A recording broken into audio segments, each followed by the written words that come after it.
not just that this kid is dancing in the front row, this kid is preaching from the pulpit. That's right. Because when you find the right place, it's the right place. In our latest series, we're going through the parables, and this Sunday is the parable of the Great Banquet, taken from Luke 14, 15 through 24. When one of those at the table heard him say this, he said to Jesus, "Blessed is the one who will eat at the feast of the kingdom of God." And Jesus replied, "A certain man was preparing a great banquet and invited many guests. At the time of the banquet, he sent his servants to tell those who had been invited, 'Come, for everything is now ready.' But they all alike began to make excuses. The first said, 'I have just bought a field, and I must go and see to it. Please excuse me.'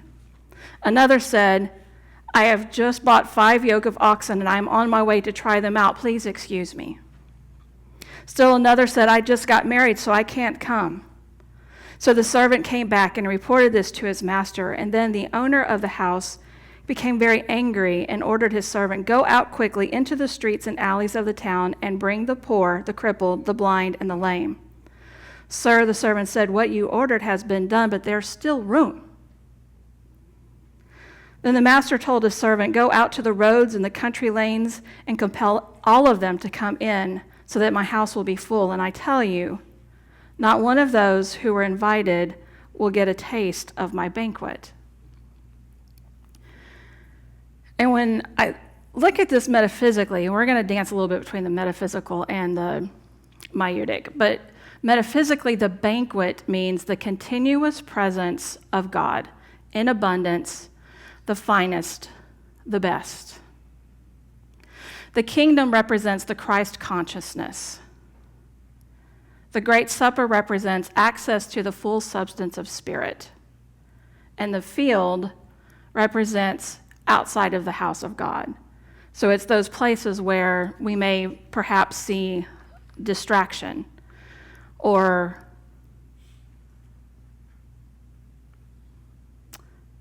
self-righteous consciousness, maybe. Because I look at this and I think of, like in modern days, they've got their fine suits already on, perhaps they've already got their tuxes on, perhaps they've already got their fine dresses on with the heels and the everything, and they're invited to this dinner, to this banquet.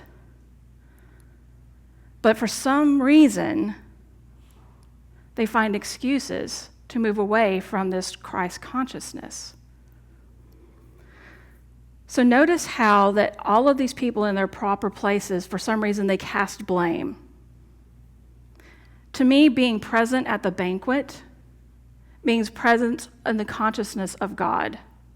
And that requires us to be present for all of the teachings that Jesus taught us when he is in his mindset of the full Christ. Wide open table, full of acceptance, lending a hand, welcoming the stranger, those things. So in the following verses after that, it clearly shows me that this host, this Christ consciousness, wants everybody to come. Even when the servants came in and said, "There's more room," he's like, "Then get more people." And I have this feeling that there is this endless table that just stretches and stretches and stretches and stretches. And I love the fact that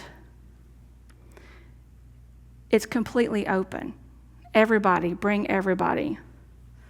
It's the controlled narrative of fear sometimes that a banquet is made, and sometimes we think it is this drive-through hamburger place of you can get exactly what you want. But it's like, oh, I don't like those toppings, so leave those off. But we're not talking about ingredients. We're talking about people. We're talking about the very essence of the one, each uniquely as we express.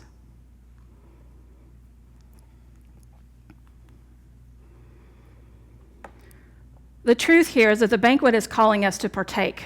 Everybody. Every single person, no matter what you believe, no matter where you come from, no matter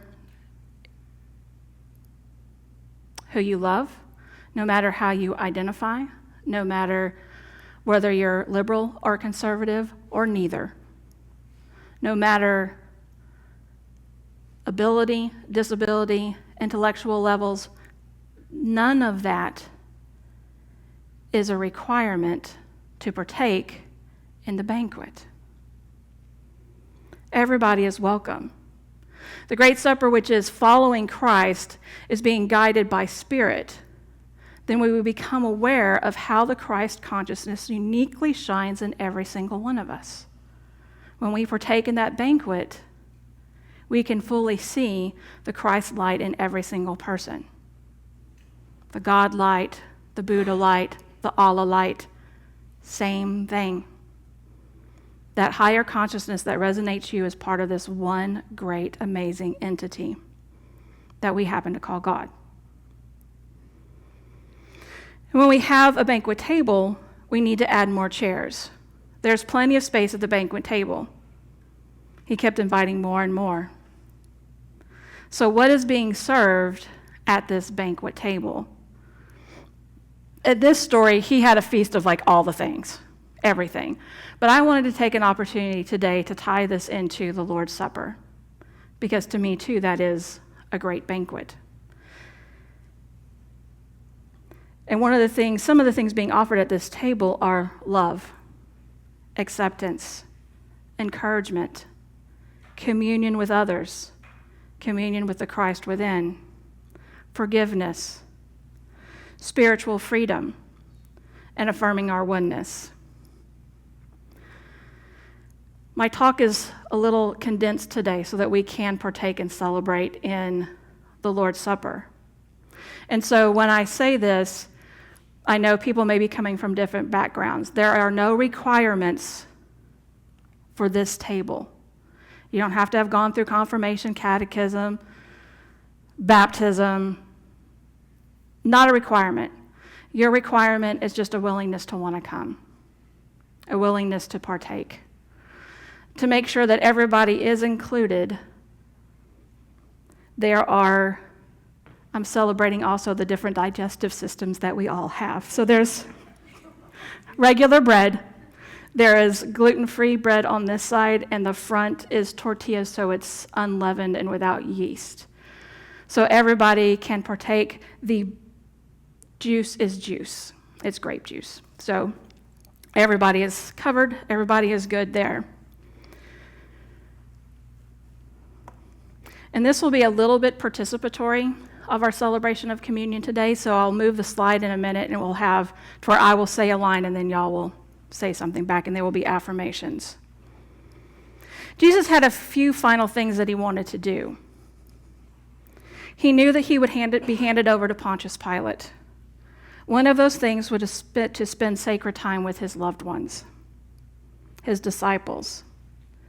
There were important lessons unfolding that evening in the upper room. As he taught his disciples, his teachings carry on for thousands of years if we choose to follow them. We have a servant's heart.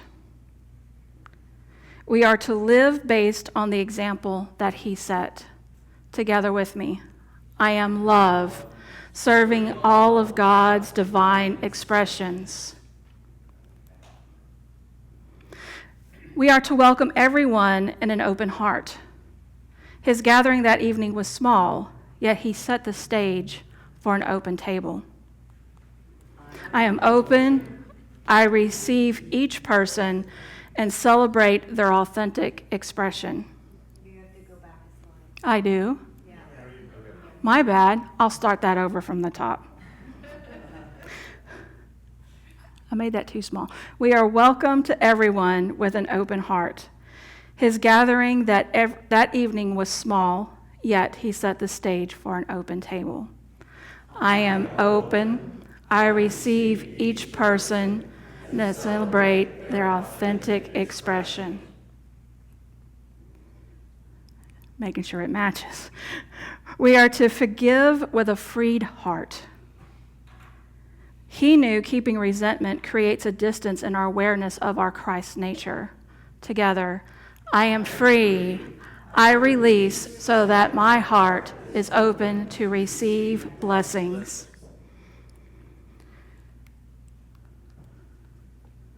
Dear ones, our table is open. Our hearts are open and they are freed. When Jesus broke the bread,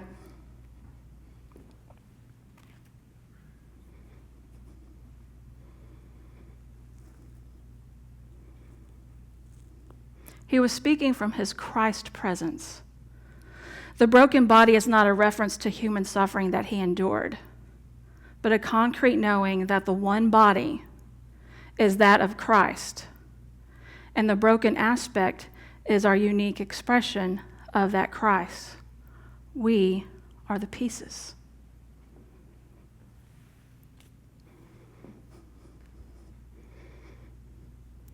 The blood, in speaking from this Christ awareness, is the eternal life force of Christ. It's a metaphor to the circulating movement of spirit in us, guiding us through our life. Every essence of our being is that life force of the Christ within us. So when you partake of the bread, when you partake of the juice, remember that in Jesus' teachings and his example, he's sharing with us that he is that light, that you are that light. There's a part that you may be familiar with, that the breaking of and the drinking of was for the forgiveness of sins. However, that was not in the original text. That was added way later. This was a banquet for everybody. This was a banquet that no matter who you are welcome to come to, because he was celebrating the Christ that's within all of us. Come, everyone, as we celebrate the Christ within us. This is a ritual of Christ substance. I like to call this Christ communion. And it's one that we partake of to remember our oneness and our divinity that is within us. Come to the table. Eat some bread. And I don't mean like tear off a tiny piece. Grab yourself a hunk of bread, because I made enough grape juice in these little glasses that will help quench the thirst after you eat the bread. I promise. Drink some juice.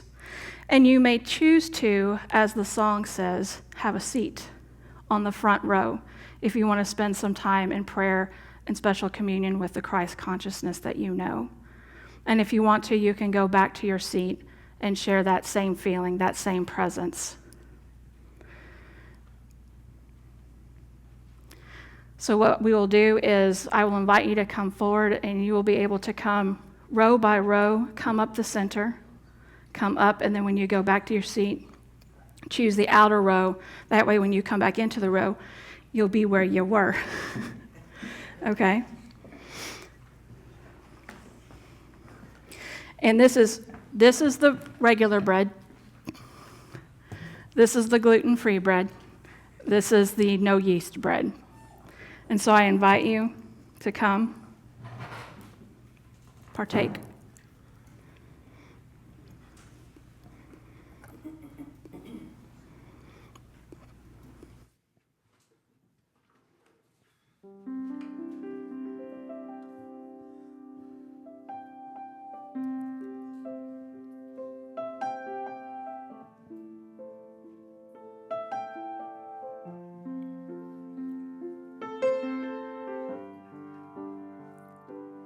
With my hands, I break this bread. It needs my heart to make it whole. Gathered in with sweet abandon, made with love, it feeds my soul. Let us join in perfect union, communing with the partaking of the essence, human and divine, earth and sun, the two are one. With my hands I raise this cup, kissed by spirit, a change has come, grown by light and quiet darkness, sweet transformation, let it be done. Let us join in perfect union, communing with the presence, partaking of the essence, human and divine, earth and sun, the two are one. Bread and wine, the gift divine, changes me completely. Power and grace I now embrace, take hold of me so sweetly. With our hands we break this bread. With these hands we raise our cup, altered here from who we've been, forever new and lifted up. Let us join in perfect union, communing with the presence, partaking of the essence, human and divine, earth and sun, the two are one.